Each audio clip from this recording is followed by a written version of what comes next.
गेहूं, आटा, चीनी और मिल्क पाउडर।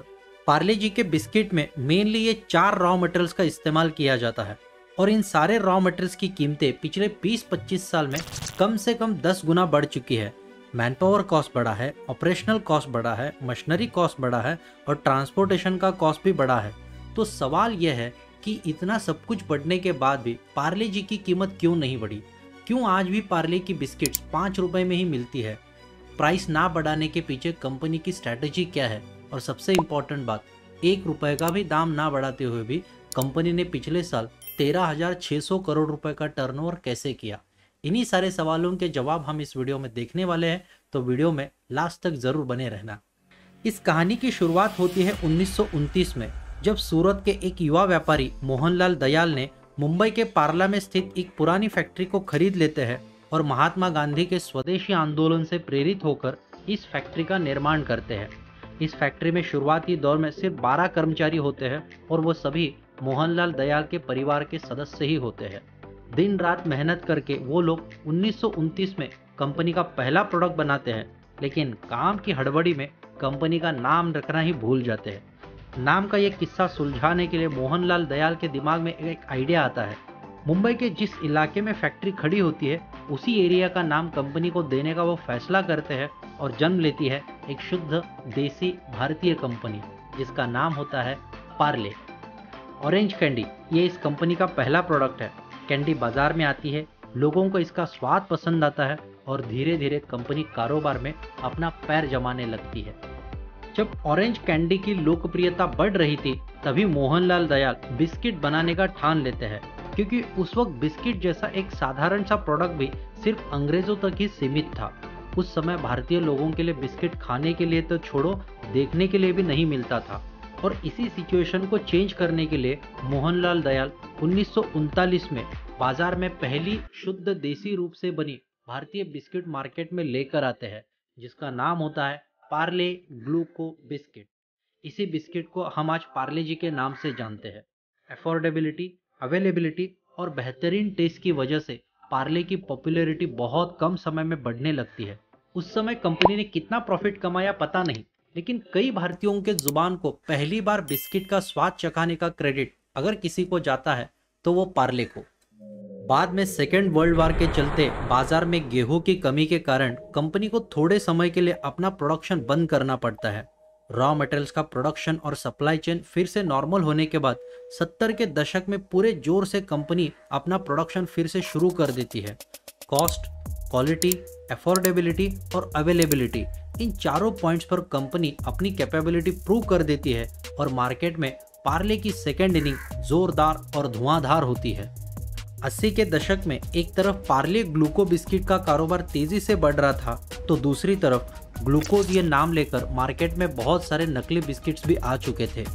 मार्केट में ग्लूकोज बिस्किट की इतनी भीड़ थी कि पार्ले का ओरिजिनल बिस्किट इस भीड़ में गुम हो चुका था। कस्टमर्स को पता ही नहीं चल रहा था कि असली कौन सा और नकली कौन सा। हालांकि पार्ले ग्लूकोज बिस्किट बनाने वाली पहली कंपनी थी, लेकिन वो ग्लूकोज इस शब्द पर कॉपीराइट का दावा नहीं कर सकती थी, क्योंकि ग्लूकोज ये कॉमन वर्ड है।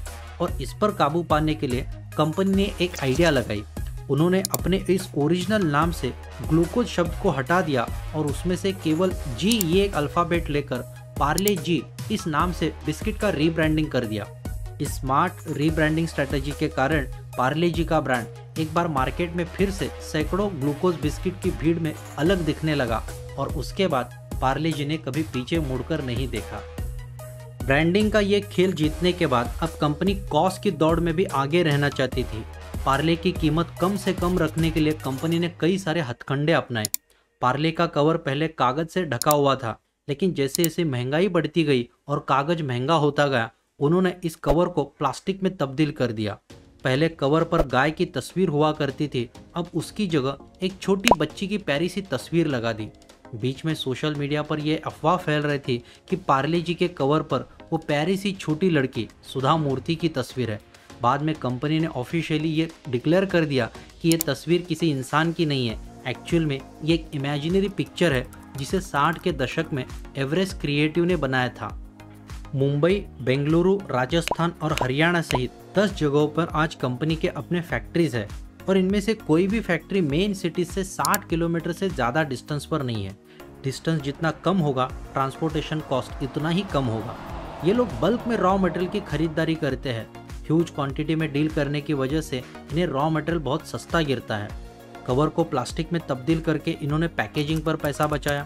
फैक्ट्रीज को 60 किलोमीटर के दायरे में लाकर इन्होंने ट्रांसपोर्टेशन पर पैसा बचाया। और अब मार्केटिंग पर पैसा बचाने के लिए कंपनी ने किसी बड़े सेलिब्रिटी को अपना ब्रांड एम्बेसडर बनाने के बजाय कवर पर जो छोटी लड़की की तस्वीर थी उसी को अपना ब्रांड एम्बेसडर बनाकर और जी फॉर जीनियस ये मैसेज लेकर टीवी पर जोर शोर से एडवर्टाइज करना शुरू कर दिया। इन सभी चीज़ों का मिला जुला असर यह है कि पार्ले बिस्किट की कीमत आज भी 5 रुपए पर कांस्टेंट है। बीच में कंपनी ने एक बार बिस्किट्स के दाम 50 पैसे से बढ़ाए थे। पेट्रोल डीजल के दाम बढ़ने के बाद लोग जिस तरह से प्रोटेस्ट करते हैं ठीक उसी तरह 50 पैसे की इस बढ़ोतरी के खिलाफ जनता का आक्रोश देखने को मिला। तब कंपनी ने यह महसूस किया कि पार्ले जी सिर्फ एक प्रोडक्ट नहीं है बल्कि एक इमोशनल सेंटिमेंट है। जनता ये मानने को तैयार ही नहीं थी कि पार्ले जी की कीमत 5 रुपए से ज़्यादा हो सकती है। पार्ले जी का मतलब 5 रुपए और 5 रुपए का मतलब पार्ले जी, ये इक्वेशन बहुत फिट हो चुका था। मैनेजमेंट को ये समझ में आया कि मार्केट में बने रहने के लिए अगर हम कीमत बढ़ाते हैं तो मार्केट से बाहर होने के ज़्यादा चांसेस है। इसलिए उन्होंने कीमत बढ़ाने के अपने इस फैसले को वापस ले लिया। एक तरफ कीमत भी नहीं बढ़ाना है और दूसरी तरफ मार्केट में अपना शेयर भी बढ़ाना है। इसलिए मैनेजमेंट ने अब कॉस्ट कटिंग के बदले क्वांटिटी कटिंग का खेल खेला, जो बेहद सफल रहा। कभी 5 रुपए में 100 ग्राम का मिलने वाला पार्ले का पैकेट बाद में 90 ग्राम का हुआ, उसके बाद 80 ग्राम का, उसके बाद 70 ग्राम। ऐसे करते करते आज वो 55 ग्राम का हो गया। इसका मतलब कीमत 5 रुपए ही है, लेकिन पार्ले के पैकेट का साइज और अंदर के बिस्किट्स के नंबर्स कम हो गए हैं। सिंगल ब्रांड पार्ले जी के ऊपर का अपना ओवर डिपेंडेंसी कम करने के लिए कंपनी ने कई सारे दूसरे ब्रांड भी लॉन्च कर दिए। Parle Krack Jack, Parle Monaco, Parle 2020, Parle Hide and Seek. आज की तारीख में मार्केट में पार्ले के पास सिर्फ बिस्किट में ही 20 से ज़्यादा ब्रांड्स हैं। कल कोई भी कॉम्पिटिटर आके बिस्किट में हमारी मोनोपोली तोड़ दे तो भी कंपटीशन में बने रहने के लिए कंपनी ने पेस्ट्री, कैंडी, चॉकलेट और स्नैक में कई सारे अपने ब्रांड्स लॉन्च कर दिए। Parle eclairs, Poppins, Melody, Mango Bite, Kismi, Parle Milano, Parle rusk. 2018 में कंपनी के पास 3 कैटेगरी कन्फेक्शनरी, स्नैक्स और चॉकलेट्स और बिस्किट्स, इन तीनों कैटेगरी में मिलाकर 2018 तक कंपनी के पास टोटल 202 प्रोडक्ट्स थे। इन सभी 202 प्रोडक्ट्स में से पार्ले जी ये एकमात्र उनका प्राइम प्रोडक्ट है, बाकी सारे प्रीमियम प्रोडक्ट है। प्रीमियम प्रोडक्ट की वजह से कंपनी को प्रॉफिट मिलता है, कंपनी पैसे कमाती है। लेकिन प्राइम प्रोडक्ट जो कि एक ड्राइवर प्रोडक्ट होता है, उसकी वजह से कंपनी का ब्रांड हर घर में पहुंचता है, कंपनी को लोग ज़्यादा जानते हैं और उसकी वजह से कंपनी के ऊपर लोगों का ट्रस्ट बढ़ने लगता है। ट्रस्ट की वजह से ही आखिरकार बिजनेस बढ़ने लगता है।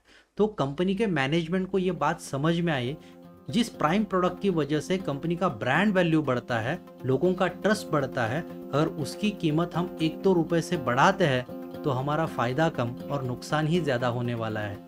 इसी के चलते कंपनी के मैनेजमेंट ने पार्ले की कीमत को 5 रुपए पर लॉक करके रख दिया है। दोस्तों, पार्ले की ये केस स्टडी आपको कैसी लगी ये नीचे कमेंट बॉक्स में कमेंट करके हमें ज़रूर बताना।